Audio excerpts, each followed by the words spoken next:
Don't think that just because you've earned the trust of the mentor, we'll all bow down. So the chief of the MBCC runs on just a sandwich for a whole day?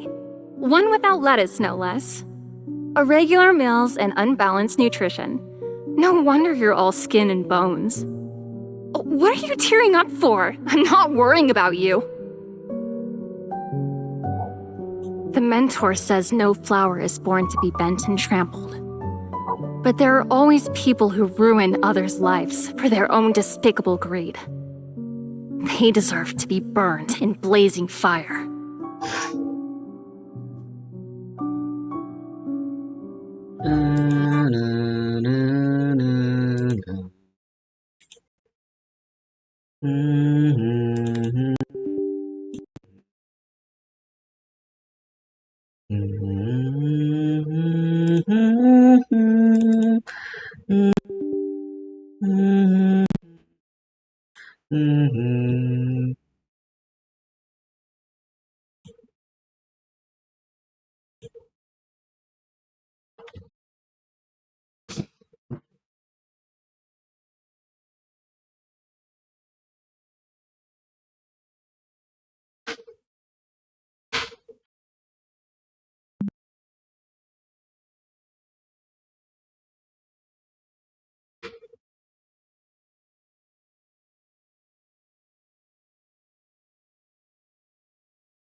Back to another installment of JoJo Fun Facts, where I go over any and all obscure or interesting JoJo trivia. It's been a while since the last one of these, so I've had a lot of time to put together another interesting list. I'm really excited to talk about some of this stuff, so let's get right to it. The first is something that's just so surreal that I find it really funny. Starting in October of 2023, an official crossover was released between the Stone Ocean anime and KFC in China. This gives us these Stone Ocean chicken buckets, which just look hilarious. The bucket comes with a set of gold commemorative cards or magnets with chibi Stone Ocean characters on them. To promote the crossover, a photo shoot was held with the Ukrainian model Karina Koser. She's a cosplayer known for her androgynous style and is also a fan of JoJo. In my last Fun Facts video, I showed off Washi Awashi, a cosplayer known for dressing up as extremely obscure JoJo characters. I think it's pretty interesting just how many different things he's dressed up as, and just how obscure some of them are, down to nameless or even entirely faceless background characters. This comment seemed to not appreciate this segment of the video, and for some reason also thinks this very clearly Japanese cosplayer is white. So despite this one loser, I'll be showing off more of these cosplays. Have this chef that appears briefly in part 5. A prison guard from the first chapter of Stone Ocean. All three of these people in the background when Kira smashes the table. The fake Jotaro. The Morio Milkman. This guy who Rohan took a picture of while looking for Kira. Father Styx from the end of Phantom Blood. The announcer for Jonathan Dio's boxing match. The diver who found Dio's coffin. Emporio when he was peeing blood. rich beggar from Egypt who was killed by Pet Shop. Jonathan playing football. Everyone hold hands! Sushi delivery man that was called by Cheap Trick in the manga. Guy who hit Josuke at the beginning of part 4. But the sailors from the Strength Arc. Hiro reading a book from the first chapter of part 1. Kira practicing Kawashira's handwriting. And finally, his most recent cosplay from Halloween of 2023, a man washing a window from the Made in Heaven arc. These cosplays are actually part of a larger Japanese trend called mundane Halloween.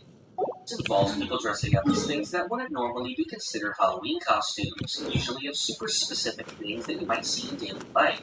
There's a good video by the channel Japanalysis on this subject, which I recommend checking out. He also shows off some of Washi Iwashi's work there. Next is a bit of JoJo trivia I bet you didn't know about.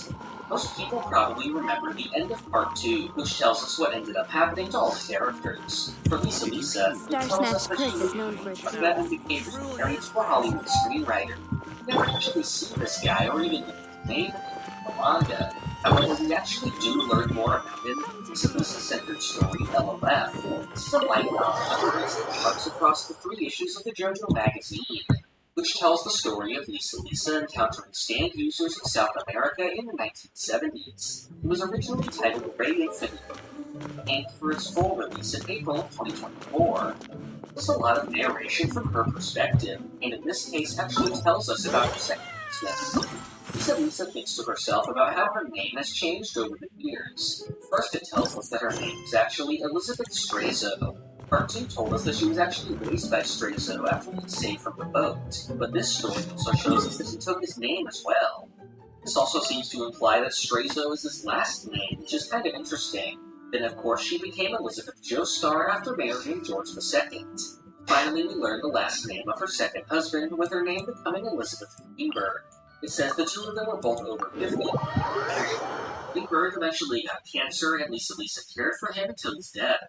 20 years later, Lisa is showing signs of aging and looks back on her past. While people in the Speedwagon Foundation still call her Elizabeth Joestar, this feels odd to her since she actually had the Greenberg name longer. So she says that she prefers to be called Lisa, since that's been her name for most of her 140. I'd actually like to cover a bit more from this novel since the story is finally finished releasing, but I'll hold out here to avoid spoiling it. In these fun facts videos, I often like to go over the Japanese in-person events for the JoJo series. One of the biggest of these was JoJo World. This was an event celebrating the JoJo anime with various attractions and mini-games. The first JoJo World debuted in March of 2021 and ran on and off until May of 2022. It features merchandise for all 6 parts of the JoJo anime, and there's actually a lot of little attractions inside that I find really interesting. The most iconic one would probably be this chair photo op where starts to take pictures with the main protagonists. I want to try this. The attractions There's also a series of Wii games moved into small pieces of coverage. First is the Mameta Hamon event. This is based on the scene of Zeppelin punching the frog to first demonstrate Hamon. You punch a plush frog and are given a grade from A to C, which determines what prize you get. These include JoJo-themed cloths, acrylic stands, or little postcards. This is how most of the games are set up. They have small price like 500 yen to play, and the grade is handle. So one of the fun is actually the sound the frog makes with its punch. Stay put! Follow my string!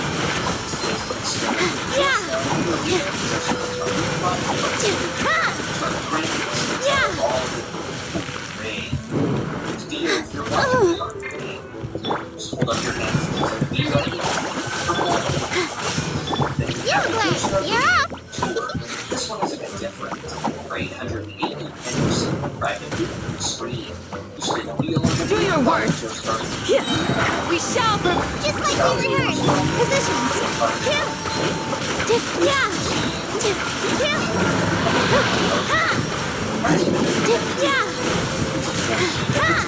Dance with the waves. yield. Ready, go! Flee. Here. Yeah.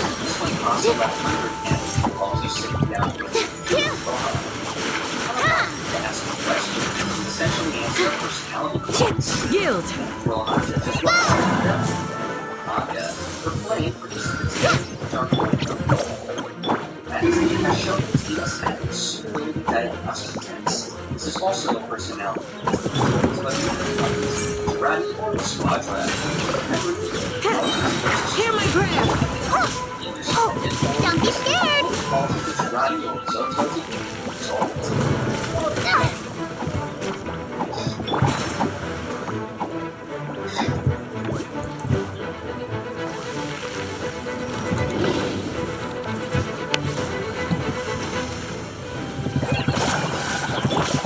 With all my strength! Yeah!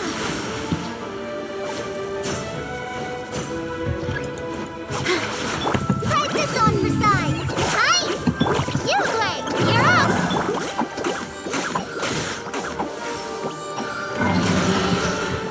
The hypostasis are literally the worst bosses in the game.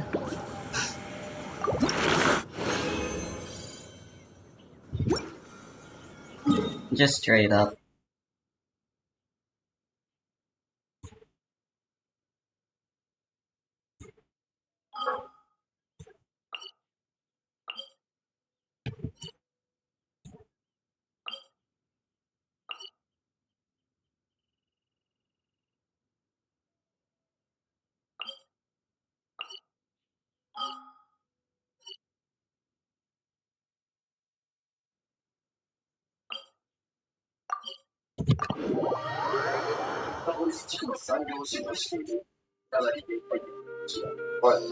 Finally, for our Part 6 attraction is the Stone Freeze String Lottery.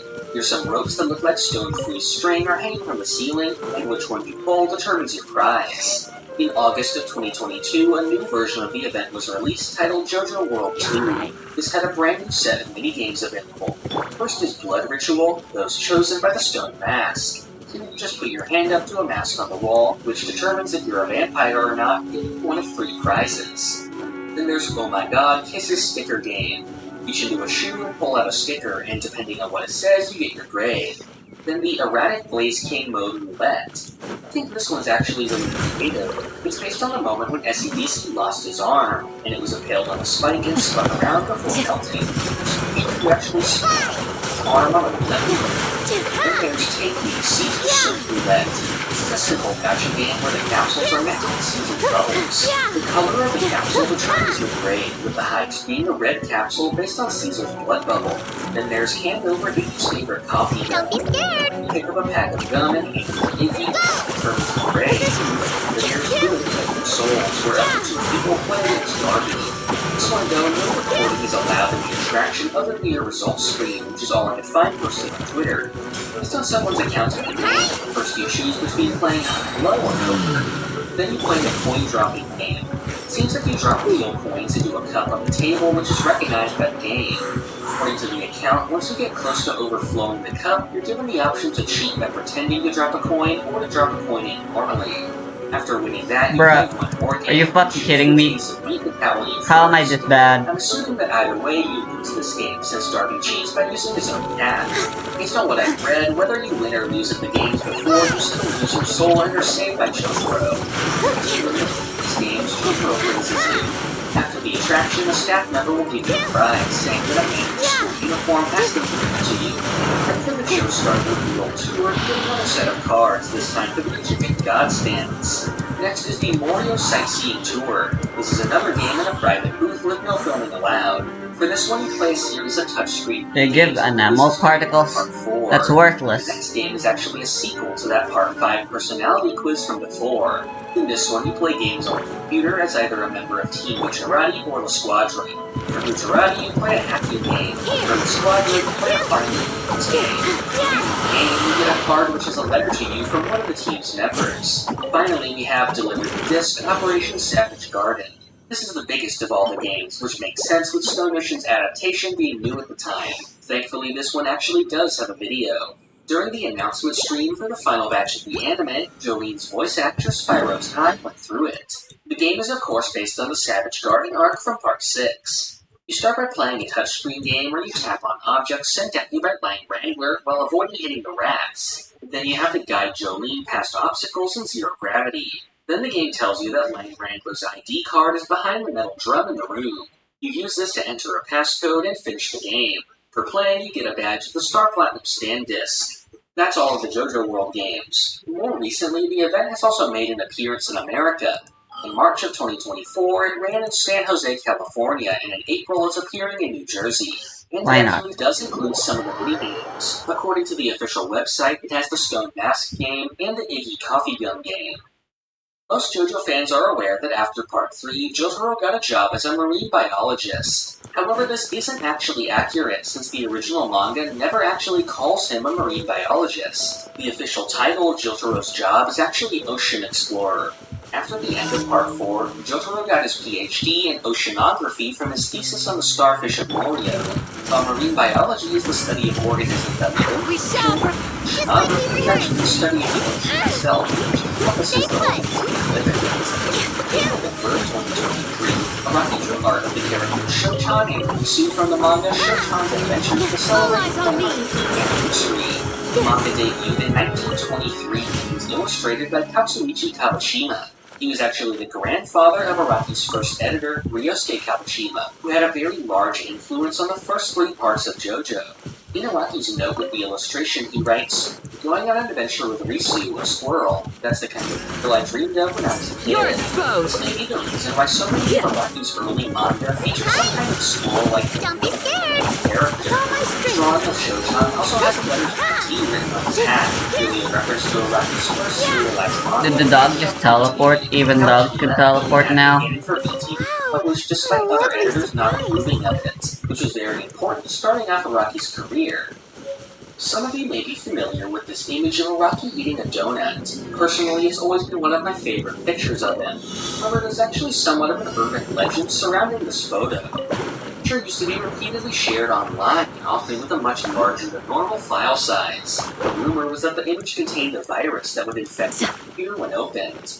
Of course, this was just a rumor, not people would pretend to have been infected by it to scare others. The reason this file size would be so large is because it's a very high-quality photo scanned directly from the JoJo Menon magazine. Beyond that, though, I'm more interested in the history of the image itself. It comes from Araki's 2012 trip to New York as part of his collaboration with Gucci. There he met Gucci's creative director, Frida Giannini, I who hope actually you later can made find an some use appearance for in the these. Rohan Meets Gucci one-shot. The picture is from a public fair at a local school, Bishop Laughlin Memorial High. The donuts he has are actually from a booth for the New York chain Dough Donuts. And looking at their menu, it appears that he got the hibiscus and lemon poppy donuts, which both look pretty good. This series I've gone over the various JoJo escape room attractions that have been held over the years. However, recently there's been one more old one that I was unaware of and never had the chance to talk about. And not only that, it might be my favorite one yet. It's called The Letter Inside Dio's Mansion. It ran from February to May of 2018 exclusively in Japan. It was run by Tokyo Mystery Circus, who have held similar attractions for series like Persona and Yakuza. The reason people seem to be unaware of this one for so long is because the title is quite similar to Invitation to Dio's Mansion, another escape game that was held around the same time as this one. The premise of this game is that the player wakes up in Dio's mansion where they're locked away by Mukasaku. They find a radio on the ground with the person on the other side being Jotaro, so they have to communicate with Jotaro and the others to escape while evading attacks in the mansion. The inside of the attraction is completely unknown to us since no photography was allowed. The company also requested that people avoid posting spoilers online. However, by searching through a lot of Japanese Twitter The cat is hissing at me, Miss Rosaria! You should probably give him some space. Get too close and all that Oh no, seems like Valerina has run into some more cat-sized trouble. Honorary Knight! Cat Whisperer! This big cat just barged in here after Snowball. He must have spotted her when she went— Easy, easy. All those evil things, all those bad people who forced— You're surrounded by good people now. Looks like it worked. Whoa, this cat is way bigger than the others. His coloring looks like fresh squeezed Buell fruit. He deserves a name fit for a knight then. He is... You really do have a way with cats.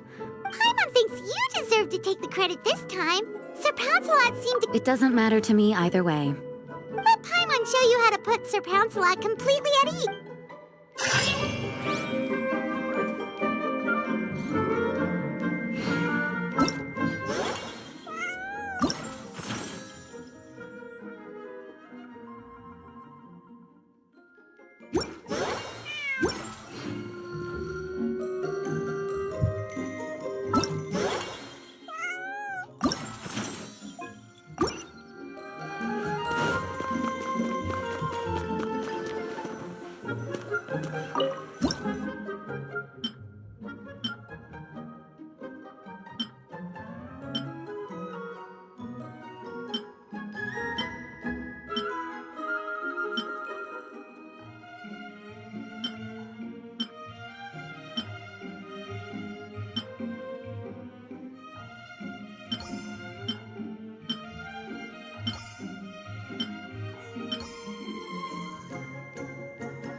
Aw, that's a good kitties.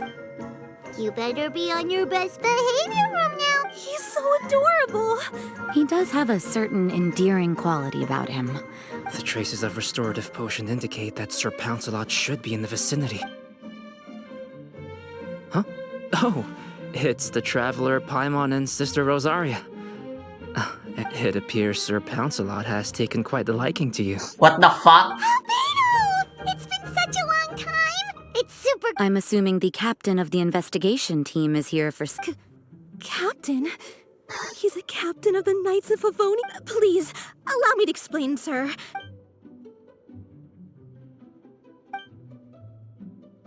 There's no need to worry. I was simply in the area helping my team address a small issue. Not too long ago, Interim Team Feline Treatment Case Number 3, Sir Pouncelot, knocked out the weapons officer who was watching over him. He then fled, and we knew we had to recover him as fast as possible. The cat belongs to the investigation team, and even bear... You're saying Sir Pouncelot is capable of knocking out a knight? And what's it for the... Well, I suppose I should explain.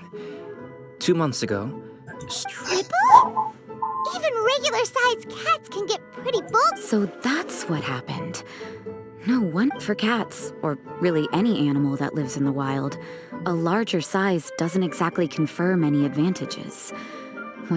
Which in turn means living in perpetual danger of exposing themselves to attacks from predators. Exactly. When Sir Pouncelot stumbled upon our encampment, he looked quite worried. That's awful. I guess he had a good reason for... You don't need to worry too much. The problem has already been solved. I administered a restorative potion, although he still might appear a bit larger than the average cat. His current size, at least, should pose, in light of his feisty demeanor. Klee decided to call him Sir Pouncelot. Whoa, Klee and Paimon were totally on the same wavelength with this one. Sir Pouncelot's extreme level of anxiety and caution around people, however, it appears Sir Pouncelot has taken quite the light. Well, they are our dear cat saviors after all, no matter how feisty or frightening. If that's the case, then I have a... Wait, really? Well, we did take him in, but it was the investigation. Right, we have a team was cat no now. place for a pet. Any knight he got close to would have to go on assignment eventually. It's hardly appropriate to... All good points. He's been through quite the ordeal already. For a We could set up a nice cozy...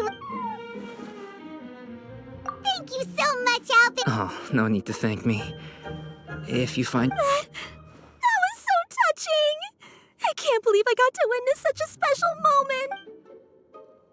Hey, my veil is not a handkerchief. It appears you enjoy interacting with small animals, Sister Rosaria.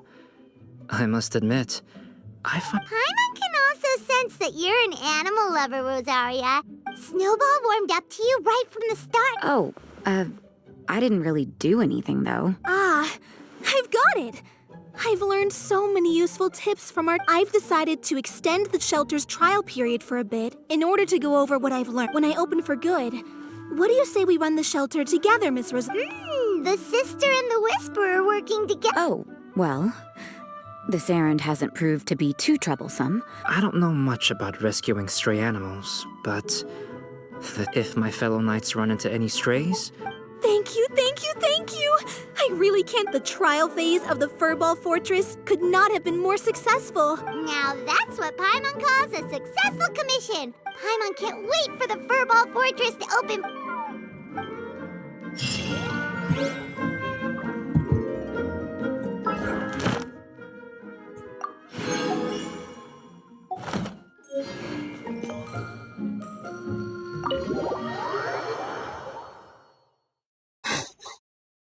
I was eventually able to get some more information on it. The main feature of this attraction is the ability to communicate with the Stardust Crusaders, which is done using the Line app. Presumably, you ask them for hints on how to progress through the puzzles and escape. However, what's really interesting here is that they actually have a long list of replies to different words should you send them. These include the names of almost all the characters in the park, as well as stands and some other terms. The full list of these responses was thankfully able to be archived by Japanese fans, since they were able to continue texting them after leaving the attraction. Most responses about characters are basic ones, just saying who they are, where they were encountered. Some of them, though, were actually pretty funny. If you mention Steely Dan, Jotaro says he's the worst person in history. If you bring up Mariah, Joseph says she had impressive legs. In a reference to the final chapter, if you mention the movie Tarzan and the Ape Man, Joseph will bring up the actress Bo Derek. And if you mention Edith, Joseph will respond with Al Yankovic.